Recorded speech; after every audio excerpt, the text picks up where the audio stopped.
Are magic mushrooms just the start of a really weird trip? Or are they the solution to our world's growing mental health crisis?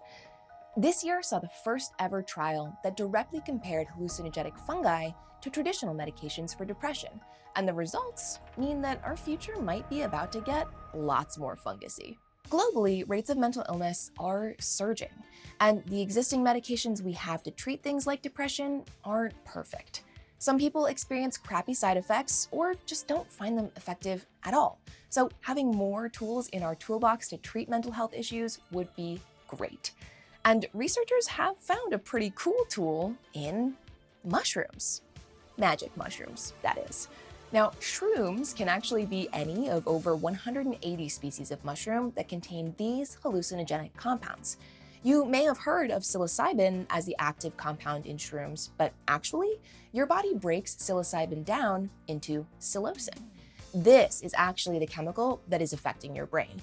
It's what induces increased sensory perception, heightened emotions, even euphoria, and those trademark hallucinations. And it's very interesting to neuroscientists because structurally, it's really similar to serotonin. Serotonin is a neurotransmitter and hormone that controls a bunch of things all over your body. And apparently, the serotonin system in your brain, how it's taken up by your neurons and how it helps different parts of your brain communicate with each other, is really complex, and we still don't fully understand it. But generally, the consensus seems that low levels of serotonin are linked to depression and anxiety. This is why one of the most commonly prescribed medications for depression and anxiety are selective serotonin reuptake inhibitors, or SSRIs. These drugs boost the levels of serotonin in the brain, improving the symptoms of these mental illnesses. And the scientific community has been looking at hallucinogens for therapeutic use in mushrooms specifically, because their potential side effects are generally considered less extreme than something like LSD or ecstasy. There's less of an extreme peak and then crash, and research shows they have less potential to be addictive. Which is why, in 2021, researchers at Imperial College London used mushrooms in their study, comparing them to SSRIs as a treatment for depression. A group of 59 participants with major depressive disorder was divided in two. Some received 25 milligram dose of psilocybin, a daily placebo pill, and psychotherapy. The rest received 1 milligram dose of psilocybin, a daily dose of an SSRI, and psychotherapy. The participants were grouped totally randomly, and everyone was told they would be receiving psilocybin.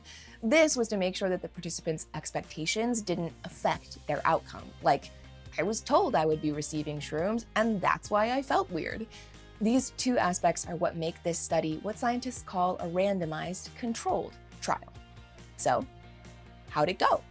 Participants self-reported their mental well-being via standardized forms, and the results were pretty trippy.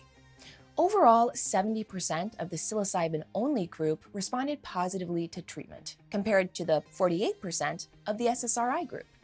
The psilocybin group felt the effects of their treatment more quickly. They showed a much greater reduction in suicidality and more improvement in their ability to feel pleasure than the SSRI group.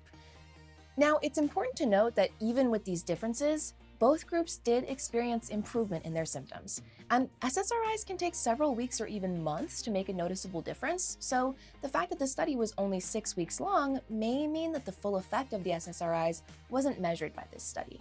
Also, none of the participants experienced any major adverse side effects, which is great, but this is at least partially because the study screened out people with pre-existing psychiatric conditions like psychosis, which might make an adverse event like a bad trip more likely.